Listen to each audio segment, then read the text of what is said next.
Kayo po ba mga bossing ko ay isa sa mga nag-iisip ng napakabisang pampaswerte ngayon nga po na unang Biyernes o unang pasok ng buwan ng Mayo.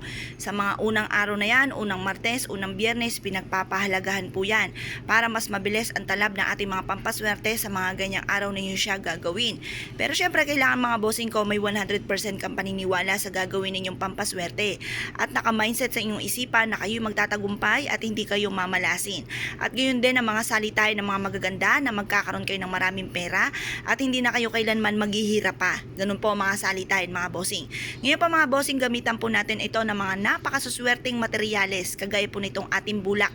Para mas maging magaan ang daloy po ng swerte mga bossing, gamitan natin ito ng bulak. At ganoon din po mga bossing ko, puting-puti ang ating pong bulak para maging very smooth ang daloy ng swerte. At ito naman po mga bossing ko ang ating pong luya. Ang luya ay nagtataboy ng mga negatibong enerhiya. Ganoon din po mga bossing ko, ito pong ating asin. Ang ating pong asin ay isa sa mga proven na napakaswerte, lalo-lalo na kung kayo po ay isa sa mga naniniwala po sa mga gatong mga pamamaraan. Ito po ay mabisang pantaboy ng kamalasan at ganoon din po mabisang panghatak ng maraming swerte mga bossing. Basta positive ka lamang kapag ikigagawa ng mga pampaswerte. At pagkatapos, humanda po kayo ng gantong tatlong materyales na napakaswerte at humarap po kayo sa may silangan. Gawin nyo po ito ng 6:30 or kaya po ay alas 7. At ito po ay matatapos hanggang alas 8 po ng umaga mga bossing. Kasi yung mga ganyang oras, bukod sa for healing, nagbibigay din po yan ng swerte lalo na sa usapin ng pera. Ngayon po mga bossing, mag-wish na kayo ng mula sa puso. Sabihin nyo sa pamamagitan nito, magtutuloy-tuloy ang agos ng swerte at kailanman na hindi na kayo mamalasin pa.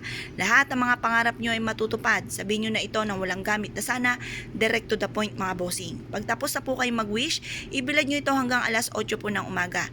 Pagtapos ang alas 8 ng umaga, ay kunin nyo po siya. Pwede nyo siya ilagay sa pouch na kulay pula or kaya gumawa kayo ng unton, dalhin kahit saan kayo magtungo. Ito po mga bossing ko, ihahawi ang lahat ng mga kamalasan or lahat ng mga negatibo ay matatakot po sa bitbitin po ninyo at hindi kayo tatalba ng kamalasan. May manalangin na masama sa inyo ay hindi rin po tatalab. Ito po ay for healing din mga bossing.